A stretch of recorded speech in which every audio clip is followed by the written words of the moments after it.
মই পৰিস্মিতাই সকলোকে স্বাগতম জনাইছোঁ। সদায় নিচিনাকৈ আজিও আপোনালোকৰ মাজলৈ লৈ আহিছোঁ যে সৰু ভিডিঅ'। আজি এইটো অকল ভিডিঅ' নহয়, আমাৰ ইয়াত বহুতো ফটো যোগ কৰিছোঁ। মই ফটোবোৰো চাব আপোনালোকে পিছলৈ।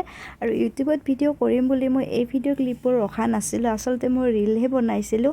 তথাপিও মোৰ দিব মন গ'ল, যিহেতু ইউটিউব চেনেল এটা সৰুকৈ আছে, ভাবিলোঁ আপোনালোকে চাই ভাল পাব।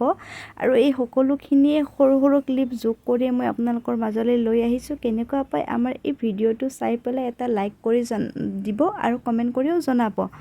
মোৰ নতুন ঘৰখনৰ আটাইকেইজন মানুহে আজি আমি নগাঁৱত অৱস্থিত মহামৃত্যুঞ্জয় মন্দিৰলৈ গৈছিলোঁ। লগতে শ্ৰীমন্ত শংকৰদেৱৰ জন্মঠাই বৰদোৱালৈ গৈছিলোঁ। গৈ পেলাই বহুতেই বেছি ভাল লাগিল।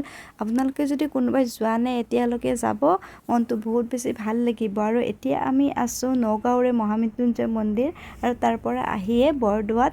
আৰু বৰদোৱাত গ'লে মেখেলা চাদৰ ছোৱালী মানুহে আৰু ল'ৰা মানুহে ধুতি পিন্ধিব লাগে। সেইবাবে মই ভিডিঅ'টো তেনেকৈ কৰি ৰাখিলোঁ আৰু আপোনালোকৰ মাজলৈ আগবঢ়াইছোঁ।